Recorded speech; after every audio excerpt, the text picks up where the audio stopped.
What's shaking, everybody? Welcome back to another edition of the Orange Bloods Texas Football Channel. I'm Jeff Ketchum. That's Anwar Richardson. We're both men in white today.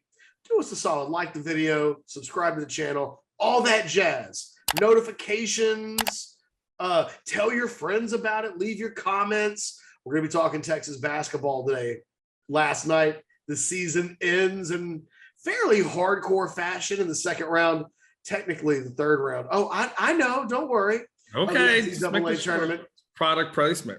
Yes. Well, yes. Great job doing that. This show, the Monday Overreaction Show, is brought to you by the RogueShop.com. Our friends, our compadres at Rogue Apothecary, always providing the stuff that can just make your day a little bit better. Are you a little too wound up? Are you kind of an asshole? Do you need to sleep better? There's a lot of ways that. Do you have pain in your joints? Yes. The salves. Yeah, no, there's a lot of things, a lot of reasons why you'd want to go to the RogueShop.com. My favorite is maybe you're just not a nice person all the time. And you end up taking some of these and smoking a little herb, and then the next thing you know, you're not nearly as mean and unlikable of a person anymore. It's funny how that works. Both my ex-wives love me now. If only. If only. Yes. We can turn back the hands of time, baby. If I had some rogue, I could have made one of them work. So that's what you need to know. Texas basketball team last night. By the way, this is going to be part one of 2 videos of the Monday Overreaction Show today. This is part 1. We had to break down the aftermath of Texas losing in technically the third round because they do the weird play-in games that count as the first round. The bottom line, round of 32 is as far as the Longhorns get. They lose by 10 to Purdue last night on War. A Purdue team that I felt like over the course of 40 minutes proved to be better than Texas for a myriad of reasons. There's another alternative universe out there where Texas plays the game that it did and they get beat by 30. 10-minute scoreless stretch, outshot in free throws by 30, out-rebounded by 13. Their best player goes off in the second half. It's a credit to the Texas basketball team that game was close until the end. But it's a missed opportunity for the Longhorns to get to the Sweet 16 for the first time in 14 years, to take a path that could easily get them into the Final Four had they won that game last night. You look at Purdue's path to the Final Four right now, it looks so wide open. It's hard not to think about what Texas didn't do last night, more so that, for at least for me, than it is to think about what it is they accomplished in winning their first NCAA tournament game in 8 years. Yeah, Ketch. I mean, because, there's a couple of trains of thoughts, right? If you're a Texas fan, you can tell yourself, okay, the free throw discrepancy, and really pinpoint to that and say, that's BS. That shouldn't have happened. Now, the interesting thing about the free throw discrepancy, though, Ketch, is that as I watched the game, I didn't look at it and go to myself, man, Texas is getting hosed. You remember when we watched the Texas Oklahoma State football game several years ago, where it was just like, what the hell is going on? And a guy bumps into Charlie Strong and then calls it unsportsmanlike on him. You're like, all right, pump the brakes. This is some BS that's going on right now. And I'm never a person that likes to blame the officials, by the way, but that seemed to be somewhat egregious. I didn't look at it this time, Ketch, and say, man, they're getting hosed. I just looked at it and goes, man, Purdue's got some big guys. Texas is holding on for dear life against these guys. And to your point, they've got a guard who looked like the second coming of you insert name here. And so, I looked at it like that. And the biggest takeaway for me, though, Ketch, more so than anything else, is the thing that I think finally caught up with Texas, which is what we've been seeing them all year long, which was the lack of offense. What was it, nearly 10 minutes, Ketch, without scoring a point? I mean, that you just can't do that. I mean, get past the free throws for a second and get past some of the other things.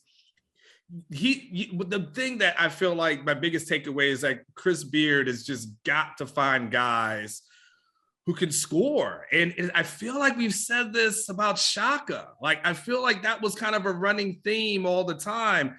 And I'm not saying that they're equal. Chris Beard has accomplished more, obviously, in year one than what Shaka was able to do. So that's not a comparison, but we're still having the same conversation about you got to find some shooters in 10 minutes without scoring. You do that in the NCAA tournament, it's a death blow. So to throw it back to you, Ketch, there was a lot of grit. There was a lot of determination. That defense really stepped up when it needed to, but the lack of offense ends up being the biggest takeaway for me. Is this offseason has got to be about finding scorers. I mean, they shot the ball below 40% from the field, and they shot the ball, I think, 58% from the free throw line. Can't win in March like that. That is not how you do it. And look, the difference in that game, I'm with you on the free throws. I think the free throw conversation I saw over the course of 40 minutes, one foul called on Texas that I thought they got wrong. I think it was Andrew Jones. There was an and one play that went the other way in the first half of that game. And I was like, oh, well, that's a bad call. You can't, that's an and one. And instead they called an offensive foul. The rest of last night, from Texas fouling Purdue, that had to do with the fact that Texas couldn't guard Purdue. They just couldn't. They couldn't guard those dudes, and they fought valiantly, but they fouled a lot. Like, that's part of the deal. Where I thought the refs, if you were going to nitpick them, it was a very physical game, and there was a 10-minute stretch in the first half where Purdue didn't commit a foul. And it's just the law of averages suggests that there were fouls taking place on every possession between both teams by both teams. And what happened in the first half was that Purdue got to 5 fouls really quickly. They were sitting on 5 fouls with almost 16 minutes left to go in the first half. And so the refs are like, oh, we got to slow down, or Texas is going to be shooting free throws the entire half. So they just stopped calling fouls on Purdue, and Texas raced past Purdue. And then towards the end of the half, they tried to catch that number. You see officials in college basketball do this all the time. So you had legitimately a 10-minute stretch go by in the first half where Purdue didn't commit any fouls, a 7+ minute stretch in the second half where the same thing happens. You add those two things up, it's almost a full half of basketball where one team didn't have any, not free throw attempts, fouls. Mm-hmm.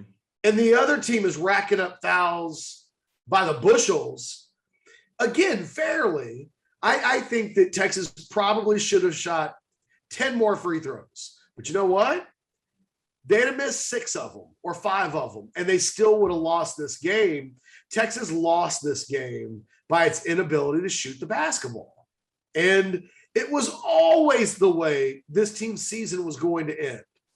The night this season came to an end, you knew it was going to be because the offense, it knocked down. They went 9 minutes and 35 seconds without scoring a point. That'll get you beat. Yes. Like, what do you expect? And the thing is, Texas played so hard.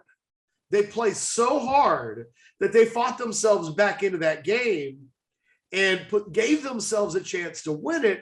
But then in the end, you think about it, go back to the end of that first half. Texas did get to the free throw line at the end of the first half. And I believe they missed the front end of 3 1-and-1s. So you left yourself a potential 6 points off the board because your 80% free throw shooters aren't making shots. Like, that will get you beat. I think the bigger question coming out of this game, and it's the real conundrum that Texas fans are having today, because you can't really call this season a success. They were 3rd or 4th best team in the Big 12. They won and got to the round of 32. Yeah, it's okay. That's a pretty good season. But I don't know that you would call it a success. But I don't know that you would call it a failure either, because they did win their first game in March Madness since 2014. And when it's been 8 years, you can't overlook the minimum accomplishments. But it's been 14 years since they made the Sweet 16. And this isn't really a Chris Beard issue in as much as he's now carrying the weight of all of those other missed opportunities. So it's not Rick Barnes' 14-year streak. And it's not Shaka Smart's 14-year streak. It's Chris Beard's 14-year streak. And until Texas can knock that door down and end that streak, it is the cloud that hangs over this Texas basketball program. And it's the cloud that going into the season, it's the only one Texas fans wanted to get rid of. They had a preseason top 5 team, and yet most Texas fans talk less about getting to the Final Four and more about, can we just get a rib? One rib. Can I get a rib? They just wanted to get to the Sweet 16. So this awful streak that goes back to, man, I think the last time they went to the Sweet 16, Obama hadn't been elected yet for his first term. Mm-hmm. I mean, it's hard to even remember what life was like back then. And, you know, until that gets knocked down, barring a regular season conference championship, it's hard to look at the season as a success. I won't go so far as to call it a failure, but it wasn't good enough at the end of the day. And that ultimately is what Chris Beard has to change in the coming years. Yeah, I mean, you know, it's like, how do you judge it, right? So if it's being judged off of Chris Beard versus Shaka Smart, then yes, you would say that's a success. The trap in that conversation, though, Ketch, is that shouldn't be the bar. And what's happened in Texas in some of the major sports, mainly football and basketball and men's basketball, is that the bar has been so lowered that any small bit of success is like, wow, man, totally did it. Like, on the right track. Like, here we go. You know, if Texas in football finishes 8-4 and wins a bowl game and finishes with 9 wins, it's going to be viewed as a successful season. 8-4, to Catch, you and I know, will not involve this team going to a Big 12 championship at all. But the bar's low to the point where if you finish with a winning season and you win a bowl game, it's like something's great has happened. The heavens have opened up. And so it's kind of like the bar has been so low where the biggest achievement, and we joke about the NIT, but there was a Big 12 title, but being able to win, a one game is kind of like, see, this program's heading in the right direction. And if you're judging it based off of Shaka, then sure, you could definitely say that. But when you start thinking of what you really want this program to be, which is in that Sweet 16 range, then you say, like you said, it's not a failure, but it's not a knock to say you want better. It's not a knock to say this can't improve. It's not a knock on Chris Beard to say, all right, this was a good first season. Next year, take it up a notch, try to get to the Sweet 16, especially when you look at some of the teams that were in the Big 12, like an Iowa State, for instance, Ketch, that wins 2 games and then they find themselves in the Sweet 16, right? 2 games last year, Sweet 16 this year. So, you still look at other programs and like, all right, you want some of that success. It will be up to Chris Beard. And I think you and I, it's safe to say that we think Chris Beard's a good coach. So, So we're not saying like we don't think he can get it done, but we're always saying is good first season. Take it up another notch, in year 2. Was it an okay season, a good season, a very good season, or a damn good season? I would say it's a good season because why I would struggle to go higher than that is that they did lose the first, conference game that they did play. So if you told me like they've got to, the conference championship game and lost and then won a game, and, then I'd be like, man, that's a pretty damn good season. But I would say it's a good season, right? They finished. I was at okay, and then they won an NCAA tournament game, and it moved into the good territory. Mm-hmm. You get Sweet 16, now you're very good. We can't ignore the fact that this team was hard to watch for long stretches of time this season. That, you know, they had that 9 minute and 35-second stretch of not scoring a point last night. The running joke with this team is that it's got a 5 minute non-scoring streak in it in every game. Yes. In every game. And if they could have just limited it to 5 last night instead of almost 10, they may win that game. You know, it is, you know, I think that that's the progress. It's a good season based on very low standards.